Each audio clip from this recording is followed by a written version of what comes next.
Bien, buenos días. Vamos a compartir la palabra de Dios nuevamente en este día. Y primeramente quiero que reciban saludos de mi parte y de la iglesia a la cual el Señor me permite ministrar. No sé cuántos de ustedes conocen la historia del rey Usías, pero esta historia la encontramos en dos pasajes del Antiguo Testamento. La primera la encontramos en segundo libro de Reyes, capítulo 15, versículos del 1 al 7.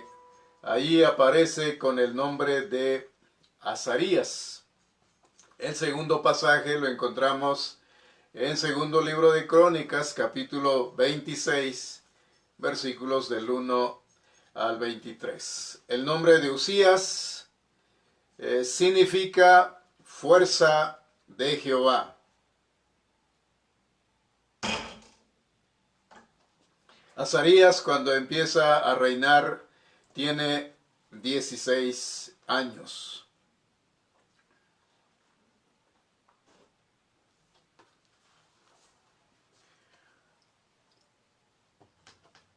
Usías, ese rey grande y piadoso, había levantado la nación de Judá a su nivel más elevado de prosperidad desde los días de David y Salomón. Durante los 52 años de su reinado, conquistó a los filisteos y a los árabes. Los amonitas se sometieron trayendo regalos, y el nombre de Usías se hizo famoso. Al mismo tiempo fortificó la capital, Jerusalén, edificando varias torres. Algunos de sus expertos inventaron catapultas que pudieran arrojar grandes piedras y flechas desde las murallas sobre cualquiera que quisiera tomar la ciudad. Estos fueron los precursores de los cañones del siglo XIX. La pequeña Judá estaba en su apogeo de poder y prosperidad, pero de repente todo se arruinó.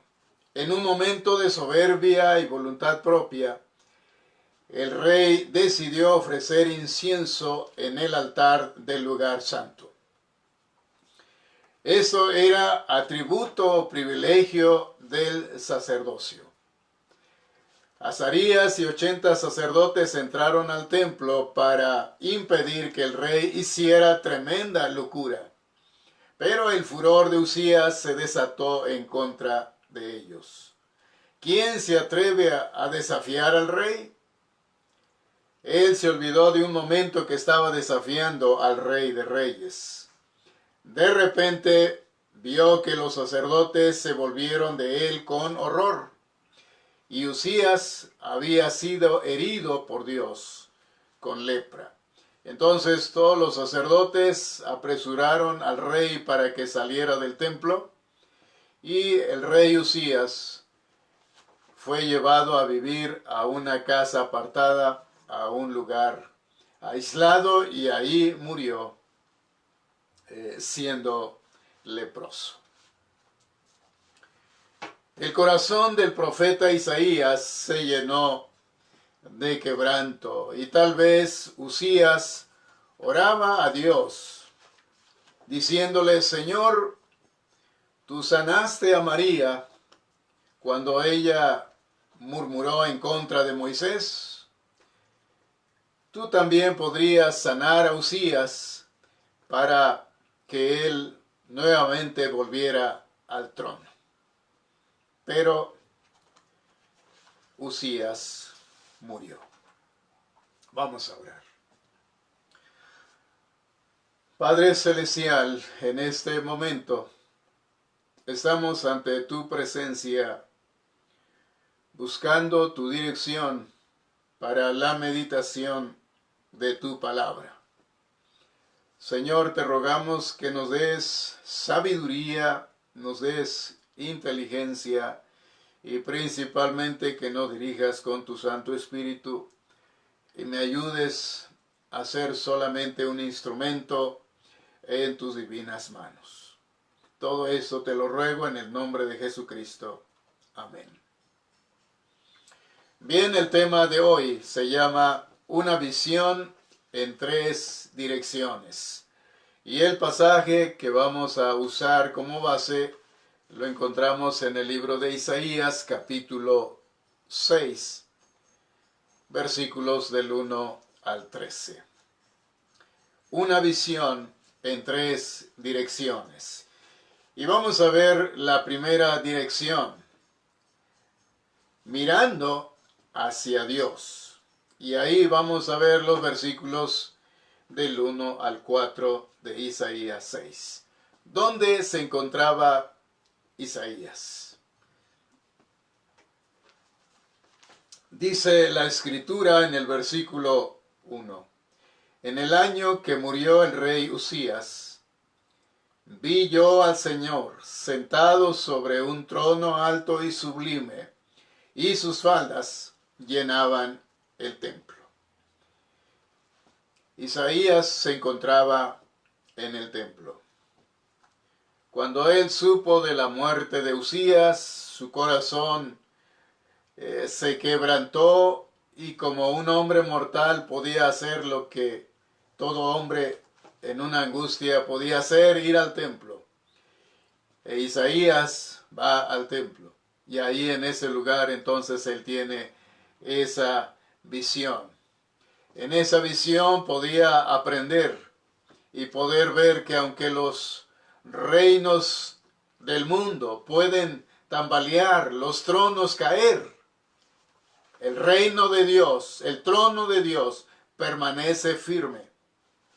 Y por eso Isaías dice, vi yo al Señor sentado sobre un trono alto y sublime, y sus faldas llenaban el templo. Aquí en esta dirección de mirando hacia Dios, vamos a ver lo que Isaías vio y lo que nosotros necesitamos también ver. Su santidad. Versículos 2 y 3 dice de esta manera, por encima de él había serafines. Cada uno tenía 6 alas, con 2 cubrían sus rostros, con 2 cubrían sus pies, y con 2 volaban. Estas acciones de los serafines mostraban esa reverencia ante el Señor.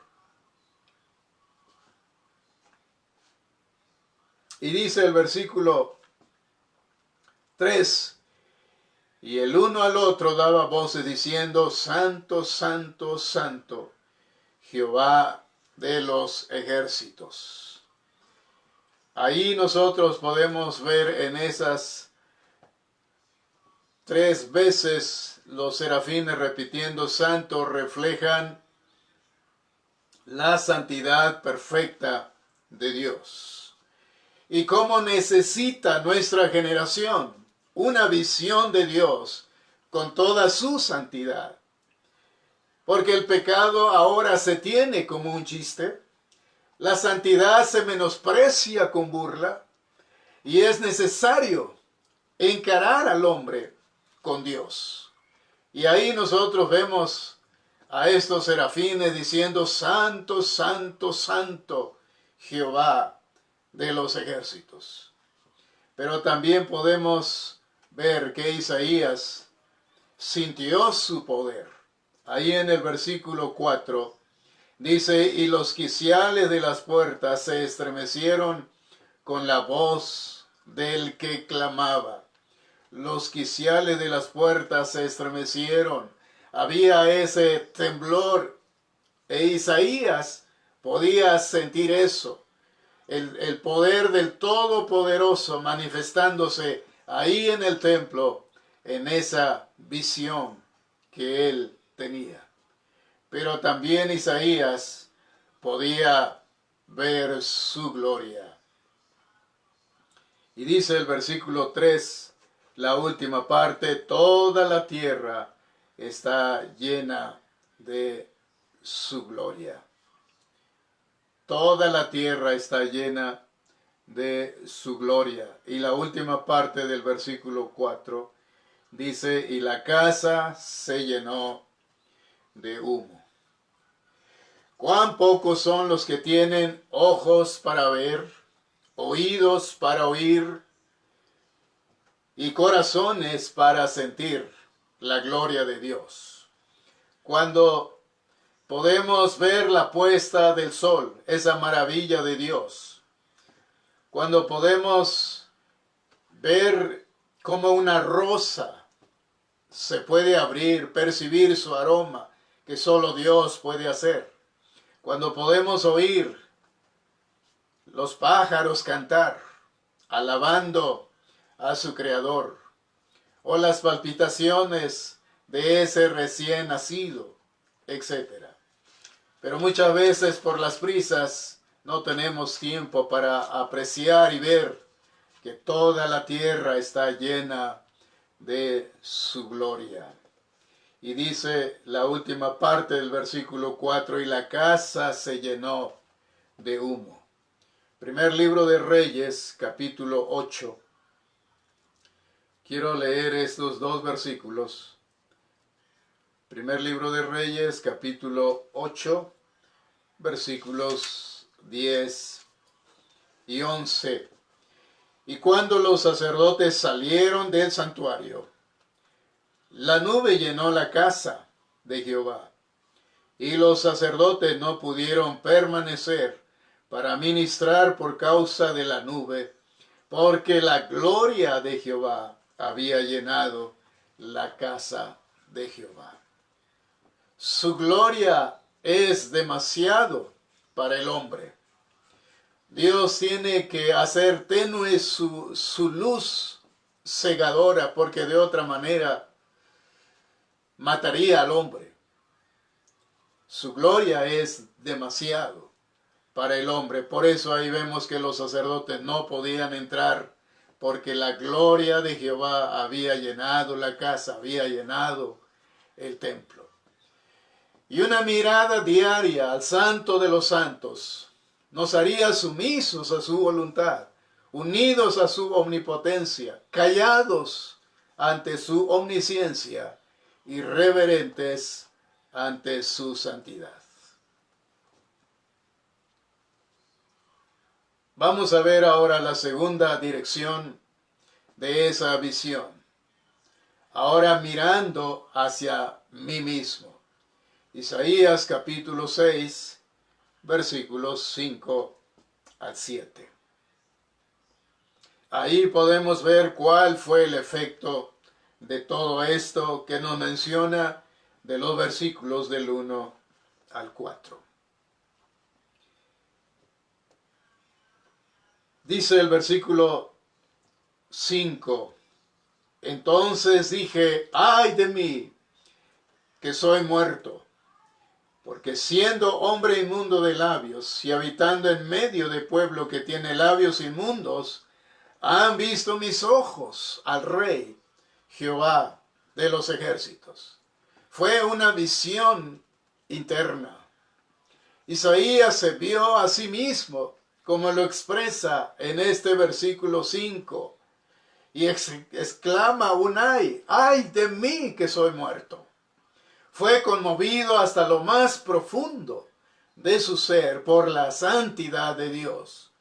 Vio los escondrijos de su propio corazón, porque él menciona, porque siendo hombre, inmundo de labios y habitando en medio de pueblo que tiene labios inmundos, han visto mis ojos al Rey Jehová de los ejércitos.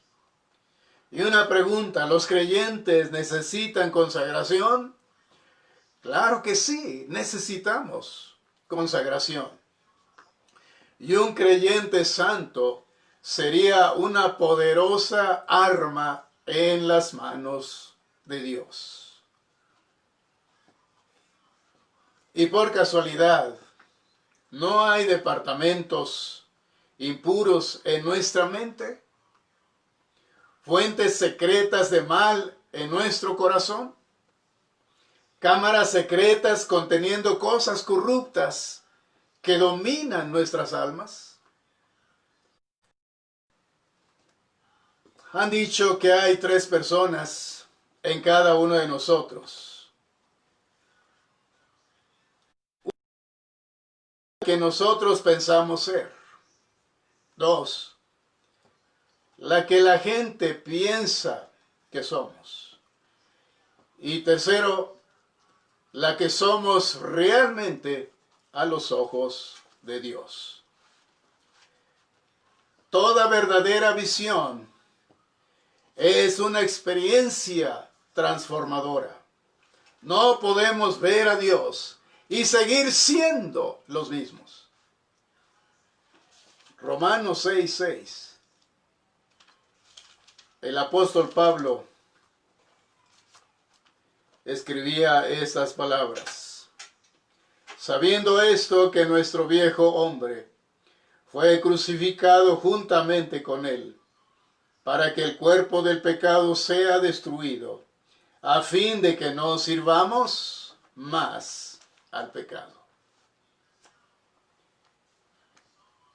Al pecado hay que llamarle por su nombre, porque muchas veces nosotros podemos poner excusas para todo. Nosotros podemos mencionar a aquella persona sí que tiene el genio diabólico.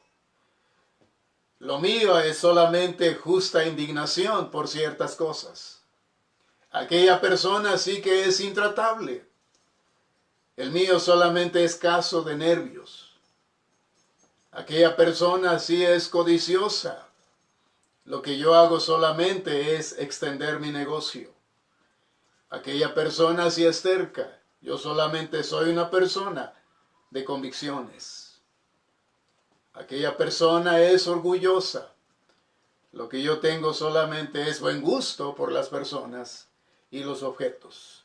Y así podemos seguir la lista porque podemos poner excusas para todo. Pero nunca podemos mirar a Dios y sentirnos cómodos. Su santidad absoluta nos hace caer sobre nuestras rodillas con una súplica por su gracia.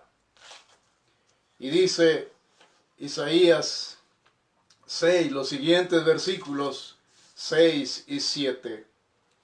Y voló hacia mí uno de los serafines, teniendo en su mano un carbón encendido, tomado del altar con unas tenazas. Y tocando con él sobre mi boca, dijo: He aquí que esto tocó tus labios, y es quitada tu culpa, y limpio tu pecado. El profeta Isaías, en esa angustia que él exclama en el versículo 5, ¡ay de mí, que soy muerto! Porque siendo hombre inmundo de labios y habitando en medio de pueblo que tiene labios inmundos, han visto mis ojos al Rey Jehová de los ejércitos. Él en esa oración, en esas palabras, expresa lo que había en su corazón, lo que había en su vida. Y entonces, en respuesta a ese clamor, entonces uno de los serafines toma ese carbón encendido, toca los labios del profeta y le dice: esto tocó tus labios y es quitada tu culpa y limpio tu pecado. Cuando podemos ver a Dios en su perfecta santidad, podemos ver nuestra vida y esa visión nos lleva a caer de rodillas ante el Señor y mostrarle realmente cómo estamos y buscar limpieza en la sangre preciosa de Jesucristo, el perdón de nuestros pecados, como fue limpiado el profeta Isaías. Una visión en 3 direcciones. Y vamos a ver la tercera dirección. Mirando hacia los demás. Y aquí podemos ver una visión externa. Dio al mundo. ¿Qué dice el versículo 8, la primera parte? Después oí la voz del Señor que decía, ¿a quién enviaré? ¿Y quién irá por nosotros?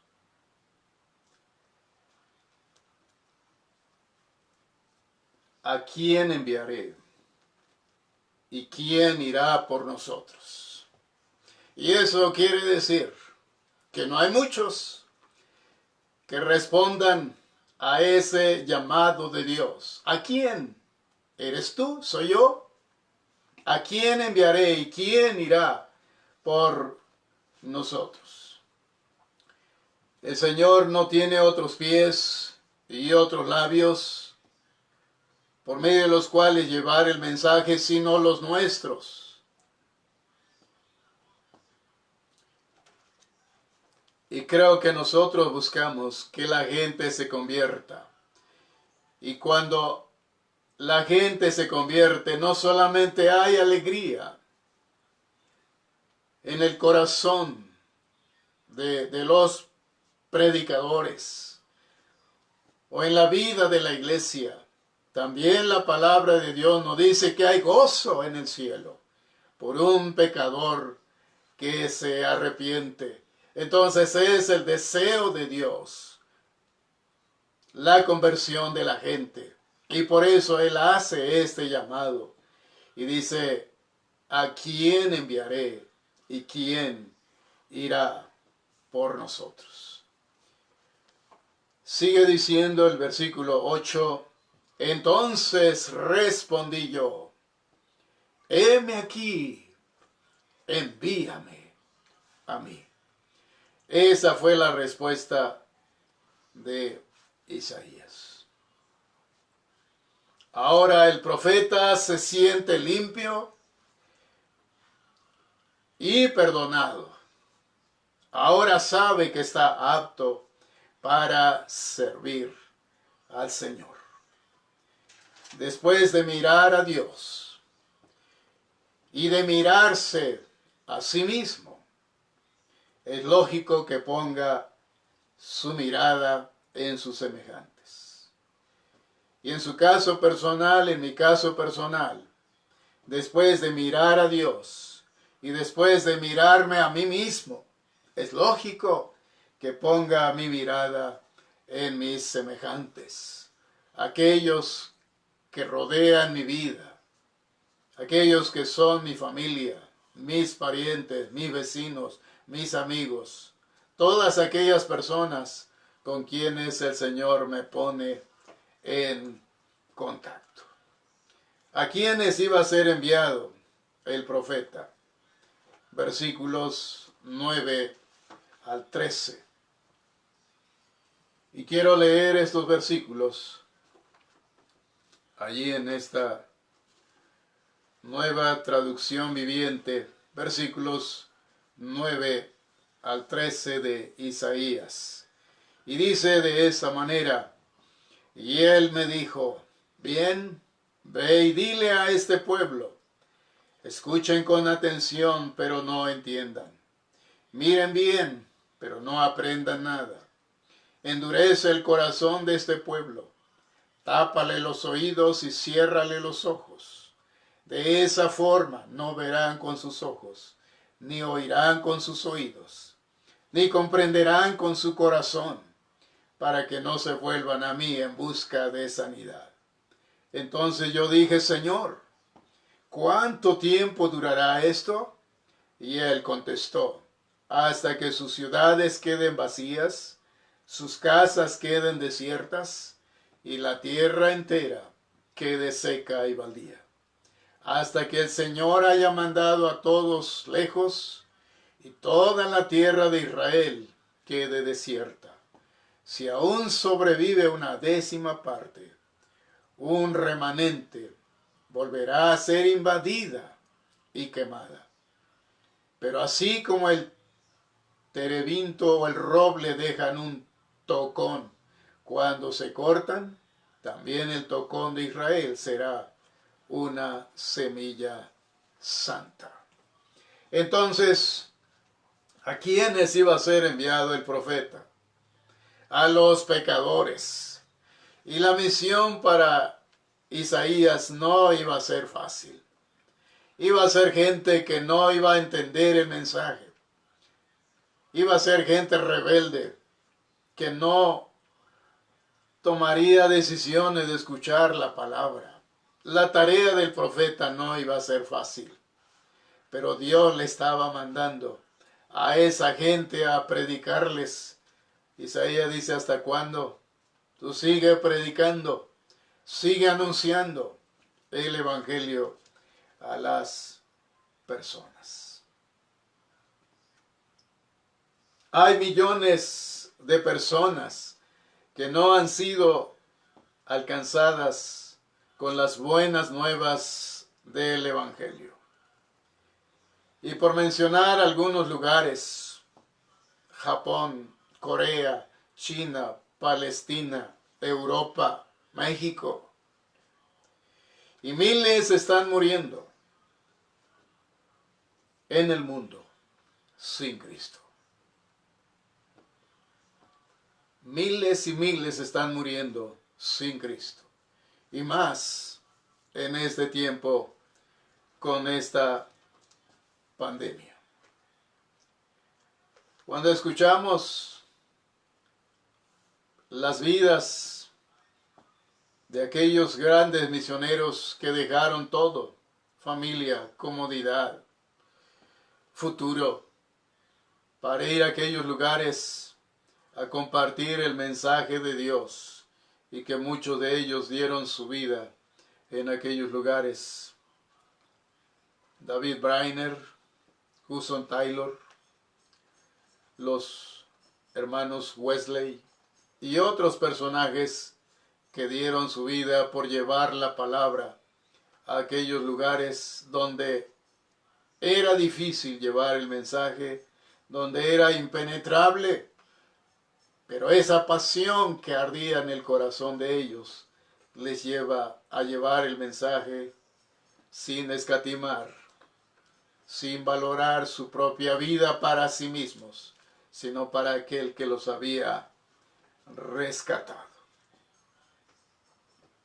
Algunos dicen que el pecador debería de tener una visión del infierno. Pero más bien, el pecador debería de tener una visión del Calvario, mirando a ese Salvador sufriente, llamándoles al arrepentimiento para que tengan vida eterna, porque tienen que perecer si hay un Salvador que está buscándoles para que sean salvos.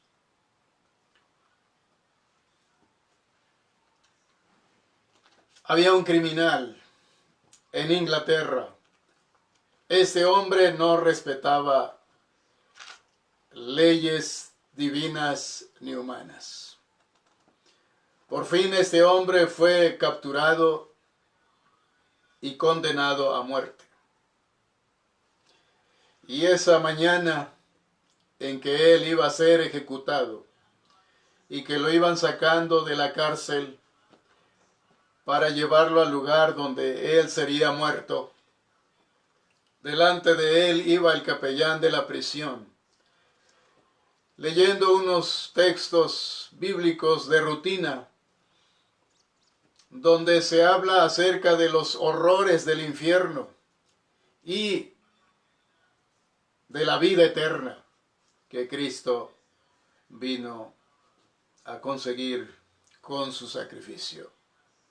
Y de repente este hombre, este criminal, toca por la espalda a este hombre, a este capellán, y le pregunta, ¿qué estás leyendo? Y este hombre le contesta, son los consuelos de la religión para estos momentos fatales. Y este criminal le dice, ¿y usted cree todo eso? Porque para este criminal era mucho, por la forma tan indiferente en que este hombre estaba leyendo estas escrituras con esa indiferencia, hablando de los horrores de aquellas personas que van al infierno y que nunca mueren. Es un eterno sufrimiento.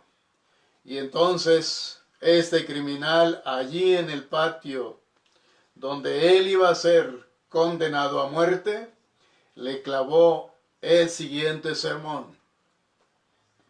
Señor, si yo creyera lo que usted y su iglesia dicen creer, aun cuando Inglaterra estuviera cubierta de costa a costa de cristales rotos, yo iría descalzo o de rodillas a predicar a las gentes que se arrepintieran y evitaran semejante muerte.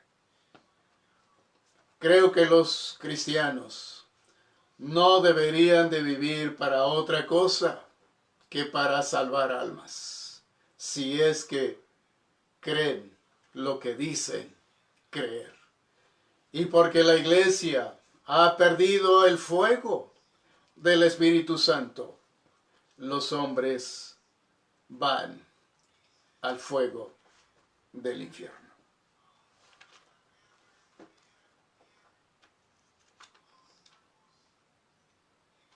Quiero leer Marcos 10, 51. Marcos 10, 51 dice, respondiendo Jesús le dijo, ¿qué quieres que te haga? Y el ciego le dijo, Maestro, que recobre la vista. Hemos visto, hermanos, el tema una visión en tres direcciones. Mirando hacia Dios, para mirar su santidad, para ver su gloria, para sentir su poder. Ver a Dios y no seguir siendo los mismos. Mirando hacia mí mismo, mirar cómo estoy, cómo está mi vida, cómo está mi corazón. Y buscar la limpieza y el perdón de mis pecados. Y cuando esto sucede, debemos de mirar hacia el mundo. Dice Isaías, entonces oí la voz del Señor que decía, parece que el pecado en nuestras vidas nos hace sordos al llamado de Dios para llevar el Evangelio. Pero una vez que el Señor nos ha lavado, nos ha limpiado, podemos mirar a la gente con otros ojos, sentir en nuestro corazón el amor por ellos. Entonces pidamos vista espiritual, vista interna, vista externa. Y así nosotros podemos mirar a Dios en toda su santidad. Poder mirarnos a nosotros mismos y ver nuestra necesidad de limpieza y de poder. Y mirar al mundo, un mundo que perece, un mundo que necesita del Salvador. Que Dios nos dé una visión como la de Isaías y podamos tener esa transformación en nuestras vidas de una manera personal, de una manera conjunta como iglesia y poder ver lo que Dios hará a través de nosotros en el mundo. Que Dios quebrante nuestro corazón y nos mueva a la compasión de la gente. Vamos a orar. Padre Celestial, te damos gracias por tu palabra, porque a través de ella nos muestras la necesidad de tener una visión en estas tres direcciones, como la tuvo Isaías. Una visión mirándote a ti, mirando hacia nosotros mismos y mirando a un mundo que perece. Dios de los cielos, perdónanos, límpianos y danos compasión por el mundo, por la gente que perece, que ya no sigamos siendo las mismas personas, que no sigamos siendo la misma iglesia, que nos llenes de tu amor, que nos llenes de tu compasión y que no seamos egoístas.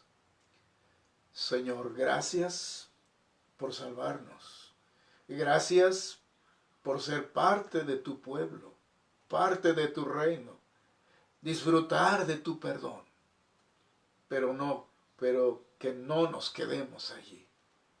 Señor, muévenos y podamos decir, como Isaías, heme aquí, envíame a mí. Todo esto te lo pedimos en el nombre de Jesucristo. Amén. Que Dios les bendiga.